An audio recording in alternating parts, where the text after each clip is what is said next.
안녕하세요. 이민경 행정사입니다. 오늘은 화장품 제조업에 대해서 말씀드리겠습니다. 전에도 말씀드렸듯이 화장품 책임 판매업만 할 수도 있고 화장품 책임 판매업과 제조업을 두 개를 같이 할 수도 있고, 그런데 반면에 제조업만 할 수는 없습니다. 이제 그러면 제가 제조업을 하려면 어떻게 해야 되는지를 말씀을 드리겠습니다. 일단은 제조업을 하게 되면은 이제 그 유형 선택을 하게 되는데, 화장품 직접 제조하는 자, 또 제조를 위탁하는 업체, 그 다음에 포장을 하는 업체, 이렇게 구분이 돼요. 그래서 우리가 예를 들면은 원료를 사다가 소분을 한다고 그러죠. 나눠서 판매를 할 경우도 반드시 제조업이 있어야 되고, 또 2차 포장만 해서 판매를 하더라도 제조업 등록이 있어야 됩니다.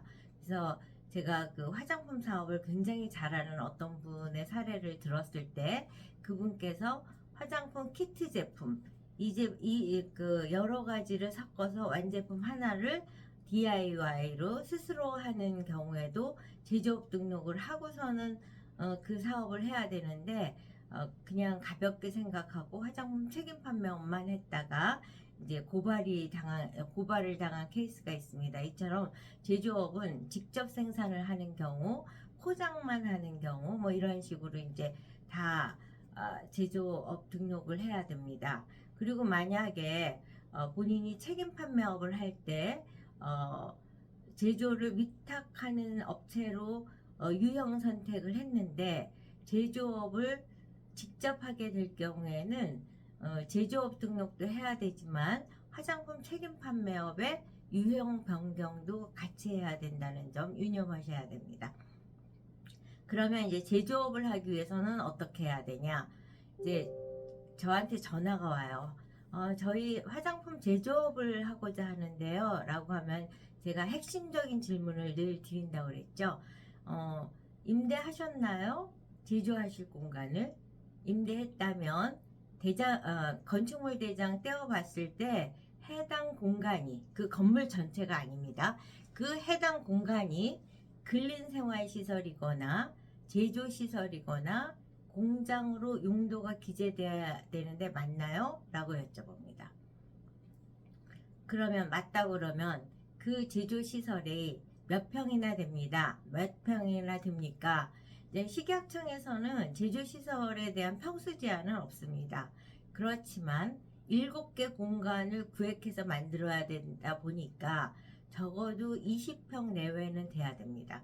근데 이제 이렇게 소규모의 제조업을 하시고자 하는 분의 경우는 이제 가능하면 적은 평수로 제조업을 하려고 하시는 경우가 많기 때문에 제가 이제 사례로 제가 건축물 대장상 10평, 실평수 7, 8평까지 제조업으로 등록해 준 사례는 있습니다 라고 말씀을 드려요. 왜냐, 아주 조그만 공간으로 하시고자 하는 분들에게도 가능성을 열어드리기 위한 거죠. 그리고 이제 제조시설에는 반드시 세척실이 있어야 되기 때문에 수도와 배수가 될 수 있는 공간입니까? 라고 여쭤봅니다. 그러니까 결국은 화장품 제조업을 하기 위해서는 용도가 근린생활시설, 공장, 제조시설 중에 하나가 기재되어 있어야 되고 7개 구획공사가 가능한 공간이어야 되고, 그 다음에 수도와 배수가 될 수 있는 공간인 걸 확인을 하면은 이제 제조시설로서의 공사를 시작할 수 있게 되는 거죠. 그래서 제일 먼저 의뢰인과 제가 하는 일은 그 공간에 대한 도면을 확정해 드리는 겁니다.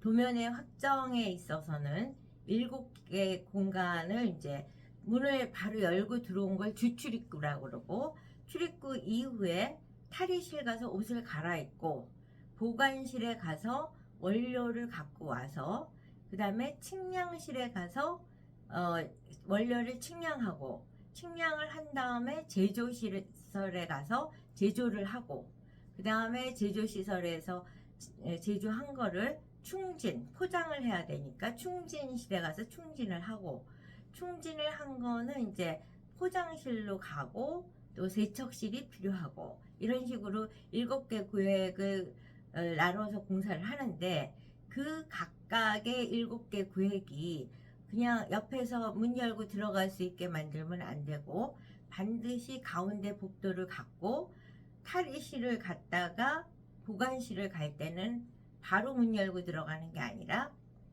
복도를 거쳐서 보관실을 갈 수 있도록 그렇게 구조를 짜 드려야 되기 때문에 이제 저 같은 전문가한테 가이드를 받는 게 굉장히 중요합니다.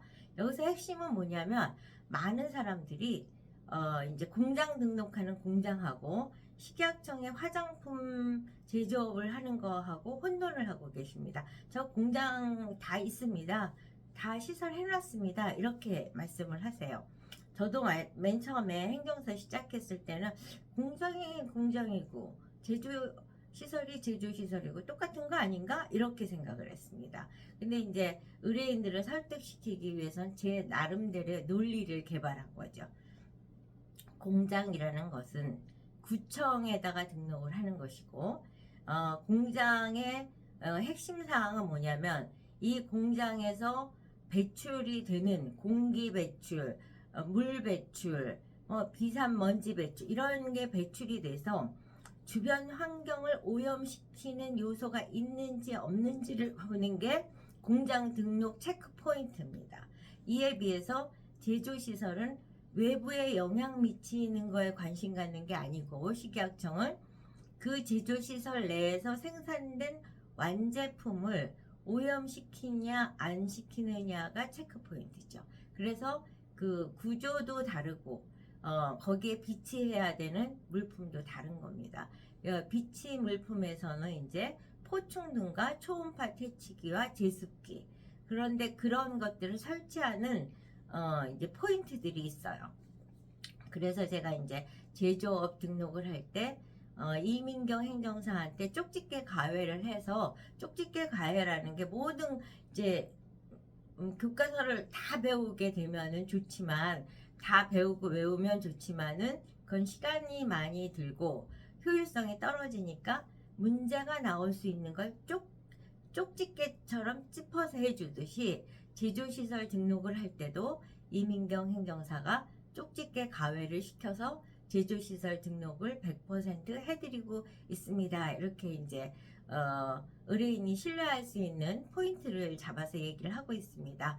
그래서 이제 제조시설을 다 공사가 끝난 다음에 식약청에다가 제출하는 서류는 공장 현장에 대한 사진 자료, 그 다음에 시설 내역서, 그 다음에 그 대표의 건강진단서를 해야 돼요. 그럼 건강진단서를 낼 때 많은 분들은 이제 내가 위장은 어떤지, 허파는 어떤지, 폐는 어떤지, 이런 식의 건강진단으로 오해를 하고 있는데, 그것이 아니라 정신보건법 3조에 근거해서 마약이라든가 이런 것들로부터 보호되고 있는 건강이다. 이런 식의 건강진단서를 제출을 해야 되는 겁니다. 그리고 시험연구소와의 위스탁 계약서도 제출을 해야 되고 이처럼 이제 제조시설을 완성을 했을 때는 이제 명실상부 제조시설을 갖춘 화장품 책임 판매 업체가 될 수 있는 거죠.